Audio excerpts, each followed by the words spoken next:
What is going on, my people? Welcome back to the channel. Today we're going to be talking about boxing. Bokshi. If you watch Hajime no Ippo, that's how the coach says it. But anyways, today was a very important fight today. Andy Ruiz versus Anthony Joshua, aka AJ, number 2. Dose for you Spanish-speaking people out there. Was held today on the DAZN streaming app. I got in early. I was an early adopter, so to say. So I got the $9.99 a month rate. Unfortunately, that is no longer happening. I think that was only during the first Triple G versus Canelo fight, or I think the second one. Not sure on that, but for now, I think it's only $20 if you want to get in the deal. So yeah, but I really think they give great fights on there, and it's not just boxing in general. You get other sports with it as well. So if you're into sports or combat sports, I would recommend getting DAZN. $20 a month. Yeah, it adds up, but there's some good fights on there. Or you can just go the illegal way, crack everything, which is what I should have maybe done, But anyways, going away from those legal areas, I saw the fight today, and I saw some of the undercards, some of the other fights, and well, not really some of the other fights. I only saw one other fight besides the two other fights besides the AJ fight with Ruiz. Now I think it was Povetkin. I think he's a Russian guy. Fought against this guy named, I think his name was Hunter. They called him Bounty Hunter, I think. Saw a good amount of that match. I like what I was saying. I've seen Povetkin fight before on another card. Don't remember who he fought, though, but I do remember him fighting a decent fight. Not that crazy, but, he was still a good fighter. I think he was the heavyweight division, where Povetkin was with Hunter.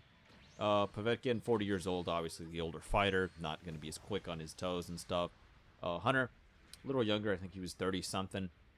And younger fighter, obviously, so maybe more energy now. In some of the rounds, I think it was in the first round, Povetkin got thrown to the floor. It wasn't really a knockdown, so to say, more like Hunter kind of threw him on the floor, which is kind of cheating, kind of a bad juju. But regardless, it happened. And there was a round later on, like, I want to say it was like around 5, 6, 7-ish around there. Povetkin had him on the ropes, and he kind of gave him a good beating on the ropes, and kind of looked like he got knocked down, but the ropes kind of sprung him back up. The elasticity of the ropes helped him back to his feet, and he kind of locked on to Povetkin by putting his arms around him and getting a good grip on him. I would think it was like around 10 or 11. Povetkin got pretty battered good by Hunter. Kind of surprising, and it really looked like he was about to get KO'd in that moment, but he hanged on, and he withstood the barrage of attacks, and I think it ended up in a draw. It went to the scorecards because they couldn't really knock out each other. I think Povetkin, he was getting a little tired at the end too, because I didn't really see him throwing as many punches as in the beginning. And I think Hunter, the Bounty Hunter, what I think his main problem was that he had no legs left at the end of the match. He was really having difficulty standing on his legs. And, for a lighter fighter, like I guess at featherweight, not much of a problem, right? Because they're at 125, 126 around there.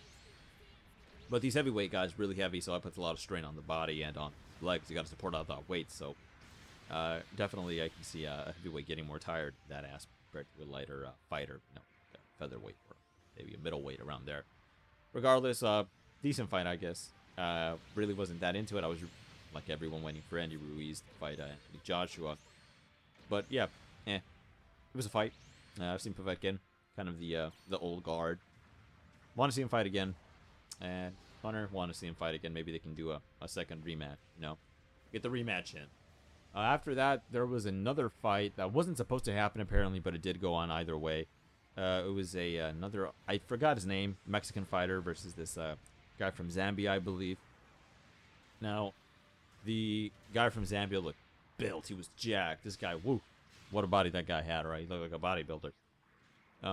The other fighter, though, not that much. He was only 18. He was part of the Olympic team for the United States and Mexico, so there's obviously some skill there involved. And honestly, I didn't really think he was gonna win. Either, okay, two things I thought before the fight happened: either it's a cherry pick, or this dude ain't gonna win. And well, he knocked out the other guy in a pretty surprising manner. Now, the other guy, the fighter from Zambia, really wasn't defending his face that well. Got hit a lot. Got hit with a lot of shots from the other fighter. And he got KO'd. And he was on the floor for a decent amount of time. He wasn't really that springy to begin with, to get back up onto his feet.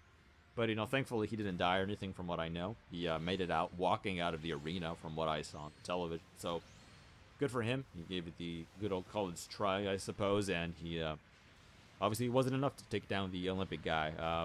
Now, part of me wants to say it was a, kind of a rigged situation, like, oh, it was cherry-picked, the guy was a shitty fighter to begin with. But, honestly, I think these types of fights where it's like a 1-second blowout. I think the same thing happened with, forgetting his name. I think Evander Holyfield's son started boxing in the last card that I saw, where I think the guy named Cancio lost his featherweight title. But it goes back to saying, like, you can't really tell the potential of a fighter by just, those, like, flash rounds where, like, it's a 20-second knockout, Can't really gauge the potential of a fighter. And I think the same thing has to be said with Evander Holyfield's son. He went in, he got in there, he overwhelmed the fighter. And the ref, I think, honestly called it off way too early. I think the other fighter just got blitzed way too quickly, and he wasn't really hurt, knocked down for the count. I think they should have given him a chance to get back up fight. But hey, it's the champ's kid, so obviously they're going to be more favorable to the champ and the decision-making process. Now, granted, this was Holyfield's son on the floor. Yeah, you bet your ass they're going to give him like a fucking 15 count to get back up. But I think the same thing could be said about the other fighter I was talking about, fight Zambia in today's card. Can't really tell the potential of a fighter by just those really quick lightning rounds. You really need more of a test, to see what the kid is made of. But yeah, regardless, awesome seeing a knockout as always. I mean, awesome for the viewer, but not really good for the guy who's getting the KO. But yeah, not really good for them. Moving on to the main event, Andy Ruiz versus Anthony Joshua, AJ the Destroyer. First fight they fought, Andy beat the shit out of AJ. Pretty surprising too. And there's a lot of rumors to why AJ got blown out in the first fight. Some say, oh, he was dehydrated. Oh, he had a cold. Oh, he got knocked out during sparring. Oh, he thought it was going to be a kick in the park. Oh, he was training for the wrong opponent, and Andy Ruiz was the last second placement, so he didn't really give a shit about training.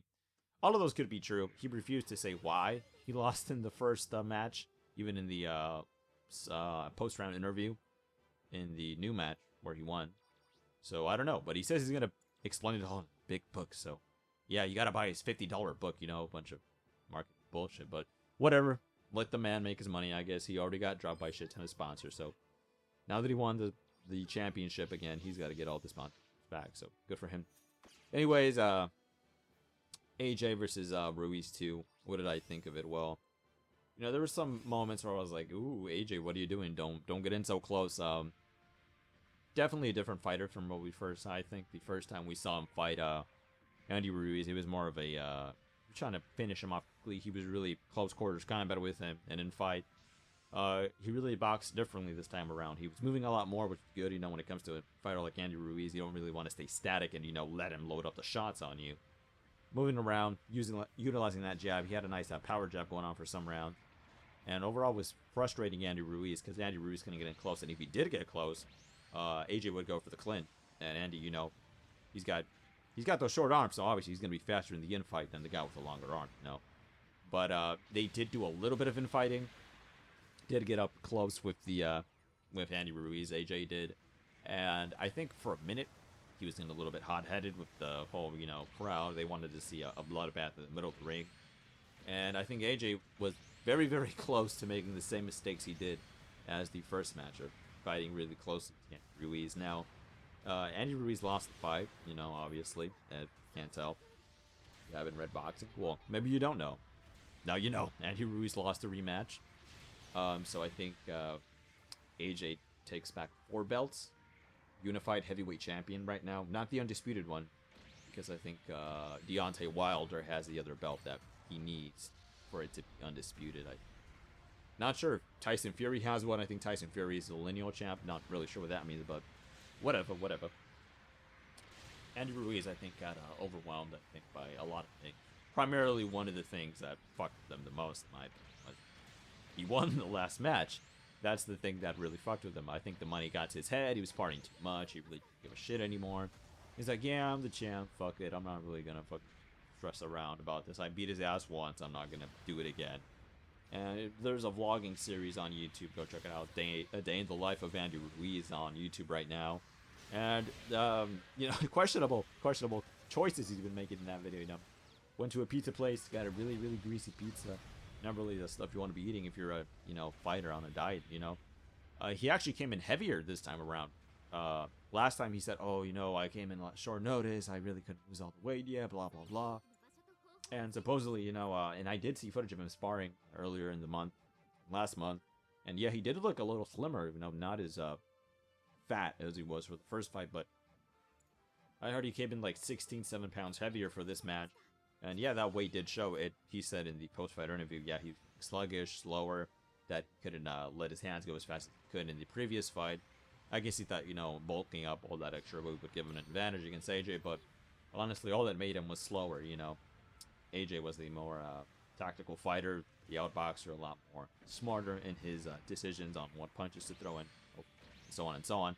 And at the very beginning of the round 1, I think AJ cut Andy Ruiz in the eye. Now, I immediately thought, holy shit, Andy Ruiz got cut. This fight's going to be over because of a stoppage, because of an eye cut, I've seen some fights where that happens.